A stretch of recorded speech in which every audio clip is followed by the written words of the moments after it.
Bismillahirrahmanirrahim. Bismillahirrahmanirrahim. Assalamualaikum warahmatullahi wabarakatuh. Alhamdulillah wassalatu wassalamu ala sayyidina Rasulillah wa ala alihi wa sahbihi wa mawala.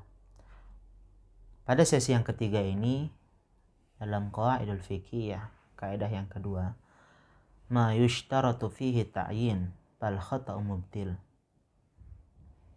Jika penetapan dalam niat itu adalah sebagai syarat, dan jika salah, maka niatnya itu akan menjadi batal, yaitu ibadahnya itu akan menjadi batal. Dalam kaidah ini para ulama mengatakan bahwa di dalam niat ada syarat-syaratnya ketika sholat. Contohnya, usolli fardhu subhi. Saya berniat untuk melakukan sholat subuh, sholat wajib subuh, sholat fardu subuh. Para ulama menjelaskan bahwa syarat-syarat dalam niat itu yang dimana niatnya itu harus ditentukan, harus ditetapkan dalam kategori ta'yin. Itu usolli adalah al-qasdu, ta'arrudnya di sana ada al-fardiyah, fardunya wajib disebutkan, as-subuhnya itu adalah ta'yin. Ta'yin di sini diambil dari hadis Nabi wa likulli innamal a'malu binniyat wa innamal likulli imri'in ma nawa. Jadinya para ulama mengatakan bahwa imri'in ma nawa di sana harus dita'yin, harus ditentukan, harus ditetapkan bahwa inilah yang membedakan antara sholat yang satu dengan sholat yang lain. Mungkin bisa kita gambarkan bahwa sholat asar dengan sholat zuhur perbuatannya juga 4 rakaat, sholatnya 4 rakaat, dan waktu yang berbeda.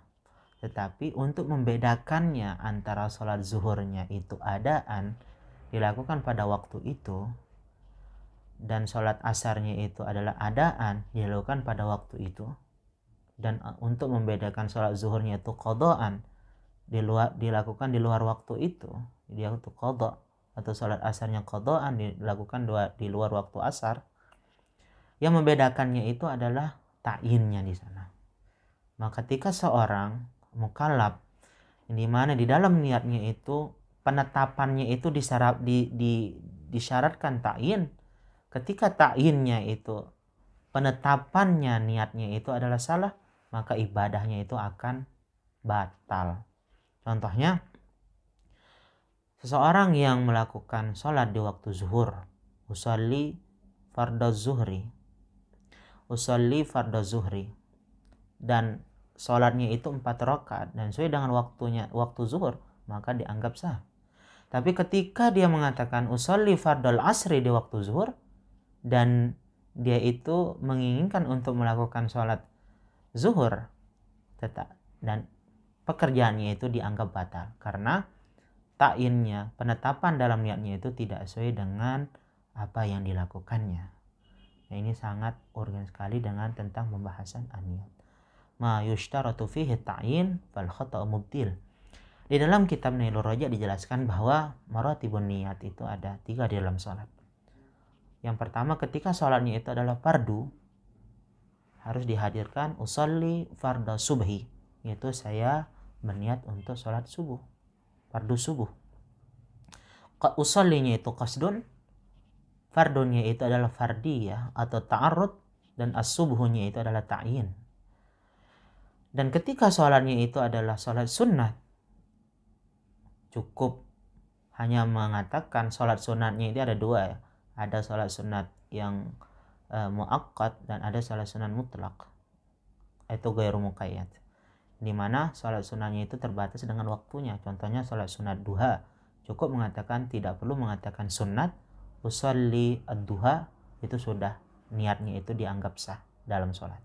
Tapi ketika menetapkan sunnahnya usolli sunnat ad-duha, niatnya itu sempurna.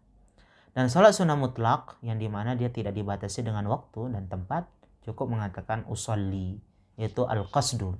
Maka yang pertama itu adalah maratib yang pertama al-qasdu ta'arud wa ta'yin, atau qasdun al-fardiyatu wa ta'yin.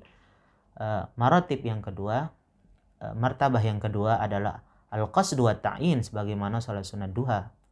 Dan yang ketiga itu adalah al-qasdu usalli. Mungkin hanya ini. Sekian. Assalamualaikum warahmatullahi wabarakatuh.